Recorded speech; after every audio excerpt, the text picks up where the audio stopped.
welcome to another edition of Currently in Quincy. I'm Joe Catalano. On today's show, we'll chat with Kim Calvi from the Friends of the Thomas Crane Public Library for a complete update on what's happening at the library. First, though, as always, we do check the weather and the news for you. Currently in Quincy, kind of hazy out there. It's 75 degrees. We could see a shower around this afternoon. Pretty muggy, too. The high right around 80 degrees. For tonight, just in case you missed Henri, he's coming back with some tropical downpours late tonight during the overnight hours, lows into the lower 70s. Tomorrow, we are back to summertime mode after some morning showers. It'll turn hot and humid with a high near 90 and then into the 90s for both Wednesday and Thursday, with hot and humid conditions, possibly into Friday as well. Could be looking at another heat wave later on this week. Right now, though, just some hazy sunshine and 75 degrees here in Quincy. In the news today, early voting for the September 14th preliminary election here in Quincy begins soon. The City Council recently approved early voting to take place weekdays from 8:30 to 4:30, September 7th through the 10th at Quincy City Hall. Now, early voting for the November 2nd final election will take place weekdays, October 25th through the 29th, 8:30 to 4:30, also at Quincy City Hall. The preliminary election will narrow the field of 7 candidates for 3 school committee seats down to 6. In the final election, there will also be races for the Wards 1, 2, and 5 City Council seats, and for the 3 at-large council seats. There is no mayoral race in Quincy this year. Last day to register to vote in the preliminary election is this Wednesday. Well, now that Quincy's population is over 100,000 people, more voting places will be needed. City Clerk Nicole Crispo told the City Council last week that her office is working and finding some new polling places. We'll do the work ahead of the election this fall, but it will not go into effect until next year. And we are a growing city. We'll look at our numbers and see, if we have to, we will be growing, probably 6 more polling places in the future. Crispo says those new polling places will be in place for next year's state elections. There will be no change in polling locations this year. Crispo also says there will be public hearings about the new precincts, which will also be voted on by the City Council. The results of last year's federal census did put Quincy's population at about 102,000. That's up over 9,300 people from 2010. Although Mayor Thomas Koch says he believes that number is closer to 106,000. And Quincy's Asian population is now just over 30%, up from 24% 10 years ago. City of Quincy getting about $4 million more in state aid this year than it did last year. State Representative Tacky Chan of Quincy says that increase is the result of much better than expected revenues and a large increase in revenue at the state lottery. But then we get to post-COVID, and our revenue numbers are significantly stronger than ever in terms of our recovery that we didn't know. So we're able to do that. So Quincy Public Schools got $31.8 million. That's about almost $7 million to normally they used to get about 25 million. And local aid for Quincy is about $20.9 million, which is also up about $400,000. But the significant increases in education funding. So that's about $52-ish million from the state on just 2 line items against the city's $44 million budget. Some of the local aid will be used to install a fire sprinkler system at the historic United First Parish Church in Quincy Center. Funds to help develop a ferry service at Squantum Point Park. Money that will allow Manic Community Health Center to open on Sundays. And funds for the Ward 2 Civic Association. In all, Quincy will receive over $51 million in state aid. The entire city budget is about $345 million. All of the turtles in Butler's Pond in Quincy should be gone by today. That way a major dredging project can begin there. Over the past several days, traps have been set to remove the turtles to protect them during the dredging. Those turtles will be kept at the New England Wildlife Center in South Weymouth and then returned to the pond once the dredging is completed. The Quincy Department of Natural Resources has teamed up with the New England Herpetological Society, the New England Wildlife Center, and the Friends of Butler's Pond to remove the turtles for safekeeping. 3,900 cubic yards of sediment will be removed from the pond, and a gravel stormwater wetlands will be installed to improve water quality and stormwater management. The City Council approved $1.4 million for that project back in April. Coming up, we chat with Kim Calvey of the Friends of the Thomas Crane Public Library. That's next.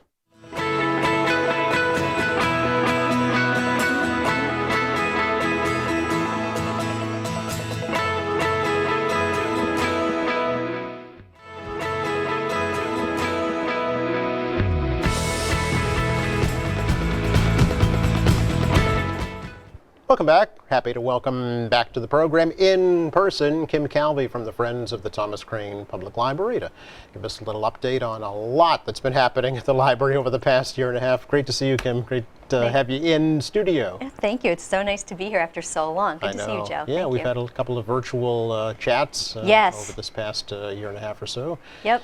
And really, the library never missed a beat. Never missed a beat. Yeah. I'm so proud of the library. You know, the Friends, you know, we stayed abreast of it. You know, we meet every month, the board, the Friends. So we always knew what was going on. And there were a lot of changes. You know, while the library, the doors were closed and people were able to avail themselves of online pickup service, what was going on in the building, though, was pretty good, really interesting.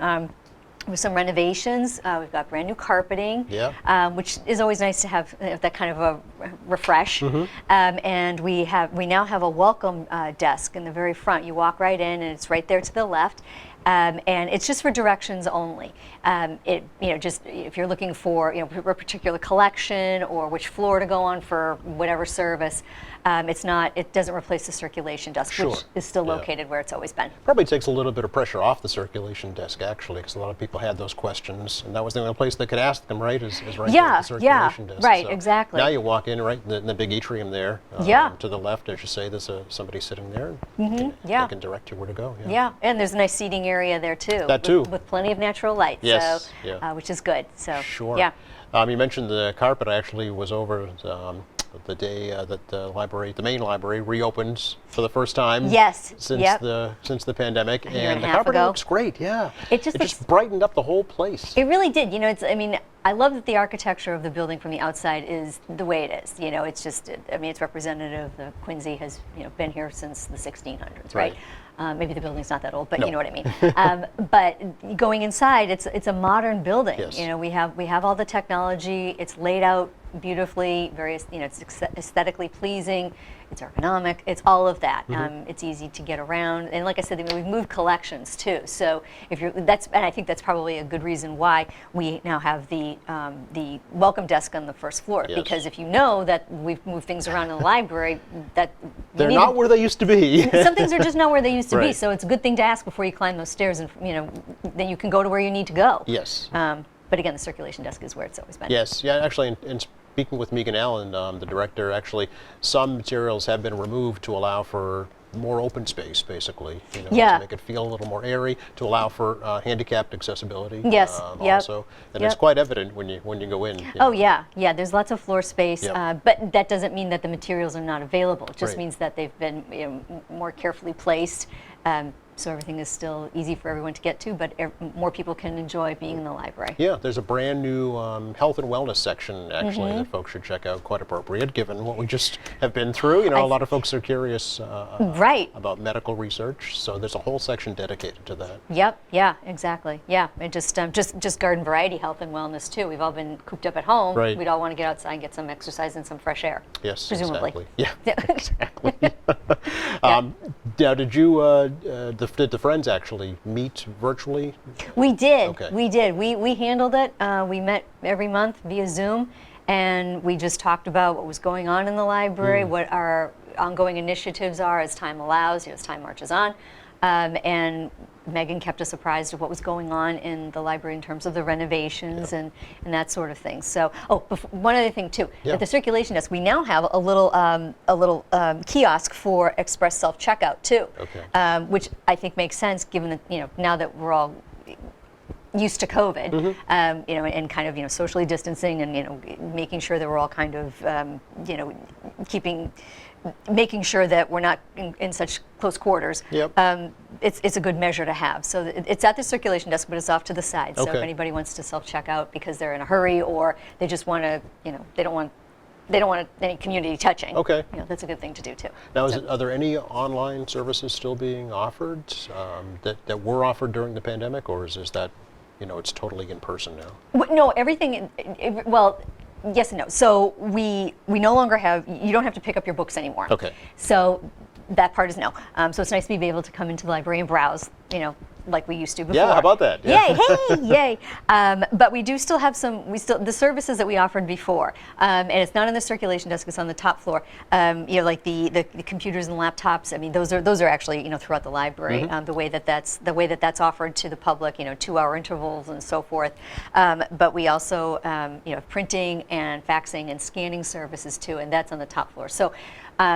As I recall, during the pandemic, for a period of time, there was services like that were not offered, and then I believe that they were, but very carefully managed. Yes. But now it's open. So You actually had to reserve your time. Yes. To use a printer, a scanner, a fax machine, for a exactly that computer. reason. Yeah. Yeah, because of COVID. Because of COVID. They Yeah. didn't want everybody just crowding it all at once. You had to set aside your time. Yep. So it's nice that that's not the case anymore. Right, exactly, Yeah. and it's still reasonably priced. I mean, it's just to cover the cost of the paper, the pages and the paper and the ink and that sort of thing. Sure. So, but the library staff is always great, and wanting to help and expedite when people need those services. Yeah.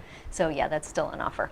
Were there any outdoor events, concerts, kids activities, things like that? There are always outdoor Yeah. activities and events, and some of those too had to be carefully managed as well. But going forward, I mean, I've got the September calendar here, which is on the website and completely populated. Yes. So the first thing that I want to mention is Tuesday, September 14th. City election. Go to the calendar to find out when and where.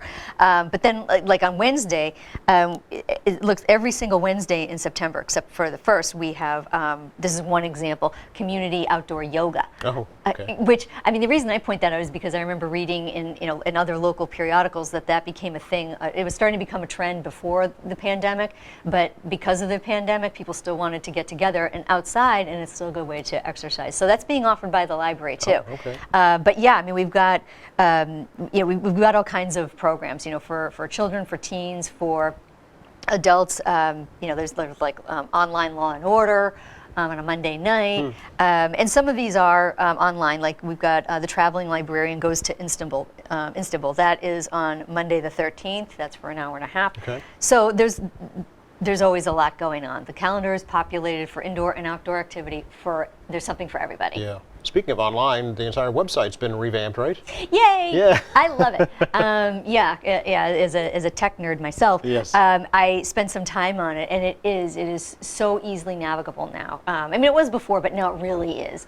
Everything is broken down. Drop-down menus. I mean, we've got several different topics just going across the top. You visit what you need to know of the library, which is like the hours and any COVID safety protocols. Yes. Should those come up?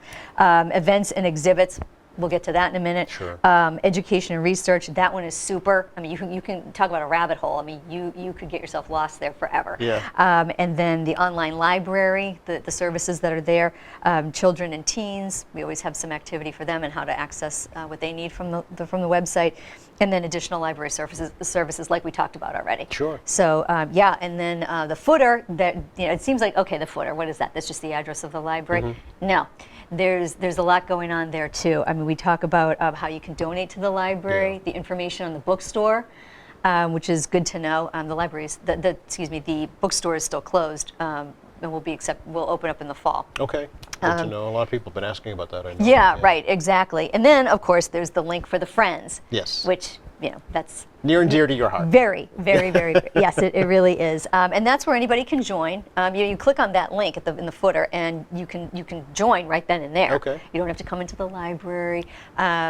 and you can join, and there's a drop-down menu if you want to make a donation, and there you go. And then you can also follow where that's one place where you can access the newsletter that's published, and then also there is an icon for Facebook where you can follow the Friends on Facebook too. Okay.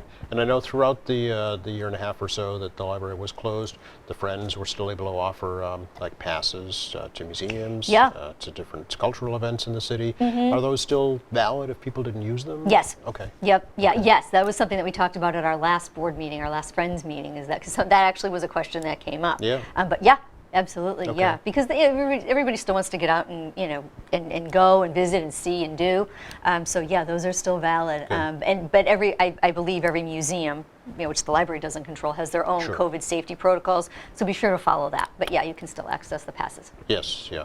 So what do the Friends do, Kim? What's the benefit of being a friend of the Thomas Crane Public Library? We do all kinds of things. We like to make sure that we stay active in the community and what the community needs. Like there was an outreach program a while ago for we were talking about dropping off materials to assisted living facilities.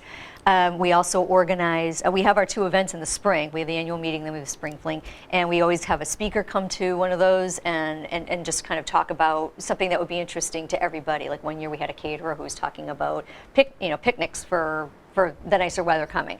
So the Friends organize all of that. We stay on top of that. We discuss what we can do with the donations, and how to maximize that so that everybody benefits. And whether it's if it's an outdoor event or if it's something going on inside the library, we're always making sure that those funds are appropriated correctly, so that again everybody benefits. We're always coming up with new ideas too. And the other thing is on the in the footer where the Friends link is, there's also, you can suggest an event. Okay. So we're always looking for new ideas too. I mean, we're all pretty sharp people, but every now and then it's nice to have somebody come up with an original idea that maybe we hadn't thought of. Yeah, well, I think people might not realize that all the events that we've been talking about, the concerts, the special presentations, museum passes, the cultural exhibits, are not part of the library budget. They are all funded by the Friends. Exactly. It's all extra. It if is. you will, yeah. Yeah. So that's what I mean by maximizing the donation dollars, right? So we use the budget for all of that. I mean, being on the board, being a friend is, it's volunteer. Yeah. But it's time well spent, because we all come together, we brainstorm, and it's like, okay, well, this is our budget, and what are we going to do, next quarter, next month, next year. I think it's important to point out, because I think people take it for granted just because it's always been there. So it's kind of it's the library. They do all these things. Yeah. Well, yes, but with help. With help and with the donations from people who join, who become friends. Right. And the pandemic honestly didn't lessen our numbers in terms of membership to the Friends. Excuse me, I mean, about a year ago we had, I don't know, like 500, close to 600, but our membership is as strong as ever. I'm sure we're over 600 by now. I can't give you an exact number, but I know that when we were talking, it was still cold weather earlier this year, we'd seen an increase, and people who had been friends for a long time were donating even more money. Okay. So, which stands to benefit everybody. Yes. Yeah, well, I think so many people turned to the library, during the pandemic just for a respite. Yes. Oh, yeah. Even just to take out, a picture book about Hawaii or something. Yeah, right. Right, exactly. But just to have that service available there, I think was a great asset for sure. Yeah, the library is not, and I've said this many, many times, the library isn't just shelves of books. Right. I mean, sure, that's, stock photo images, it's always that sort of a picture, right? But the library, what the Friends do is so much more, it involves itself so much more into what it can offer the community. Whether it is these, outdoor yoga or travel, or this coming Thursday we have a scavenger hunt if you want to participate in local history, right? Okay. Yeah, I mean, who would have ever thought of that, Right. But something like that speaks to, with the history and genealogy tab that's also on the website, and there are several different, that's broken up into different categories. I mean, I'm particularly interested in the shipyard one. Okay. Because it's certainly visible everywhere you drive around in Quincy, right? They're the old shipyards. So there's always something going on. The Friends are always looking to take the donations and find ways to really provide something for everybody, indoors, outdoors, year round. just make it diverse. Yeah. What is required of a friend of the Thomas Crane Public Library? What's their commitment? Just a library card. That's it? Yeah, Okay. yeah, library card, and really that's it. I Okay. mean, it's not, to become a friend is really, it almost like it goes one way. Like if you become a friend, you get so much more in return. You know, you become aware of what's going on in the library, and you get the newsletter, and I mean, just so which helps you maximize, the library card and your membership, and you have the library card, and you can get museum passes, and there's just more access to everything. Yep. But it's nice to be able to say you're a friend of the library. Yeah. Do you have to attend meetings? Nope. I mean, okay. Nope. You can if you want. Okay. I mean, the ones that we have in the spring, the annual meeting and the spring event. Yeah. Absolutely. Okay. And everybody should, because that's like our big celebration. Okay. If you will. So yeah, absolutely, everybody should. But no, there's no requirement to attend a monthly meeting. We don't take attendance. Okay. No. It's more relaxed than that and infinitely more friendly. And you don't have to be from Quincy, right? No. Okay. Nope. I mean, for a long time, I lived in one of the neighboring towns, Okay. and since I moved to the South Shore, I've been a friend of the Thomas Crane Public Library and frequent the building next door. Yeah, well, you are a great spokesperson for sure, because the passion comes through. Oh, thanks. It's quite obvious that you get a lot of pleasure from it too. How long have you been a friend yourself, actually, roughly? Oh gosh, how long have I lived in the South Shore now as an adult? 4 years, I think. Okay. A while. So Oh, actually, yeah. relatively new. Oh yeah. Yeah. I'm still green. I Yeah. freely admit that. But I mean, to me, the library is a mothership. So I mean, it's my first part-time job growing up, working in a library. Oh, is so- that right? Yeah. Oh, yeah, okay. Yeah. So there is an underlying passion Yes. there. Yeah. Yeah. Nice. Yeah. You mentioned before we went on about the population in the city Yeah. becoming increasingly more diverse, and how the library is responding to that. Absolutely, and that's something else that the Friends consider, because it's kind of like we want to service the needs of the community, and if the community, for example, what 30% of Quincy is Asian population, Right. Asian descent. Okay, well, I can think of two resources that are available, from the library, and one of them is learn to speak English. Yes. You have to have a basic level of understanding. Sure. But I mean, I believe it's a 10-week program. It's free. It meets for an hour and a half each week, right now via Zoom or Google Meet. But if somebody's interested in integrating more into the community and wants to learn English, that's the way to do. I mean, that's available, because going to for private lessons can be quite costly. Yes. And because of the pandemic, of course, people have had to shift their own personal budget, where they allocate their own funds. But this is still something that is offered. And then also, we have the Learn to Read Yes. program. And that's been going on since 1985. That's amazing. I know, Yeah. right? That's like, what, 36 years Yeah, ago? that's right. Eee. Good quick math there, Kim. Yeah. Yikes. Well, I was working in a library. Anyway, so, but that's an accredited affiliation with Pro-Literacy America. Yeah. So it's not just something that the library is doing in a silo. No, it's part of a national program. And that's something that, again, people in the community can avail themselves Yes. to for just their time. ThomasCraneLibrary.org. Yes, Check it out yes, please, all the time. all the time, 24/7. Great to see you, Kim. Thank you for having me. Nice to see you too, Joe. We'll have you back soon. Okay, I'd love that. Thank you. Another quick break on the program. Back to recap the forecast for you in just a moment. Good job. Thank you.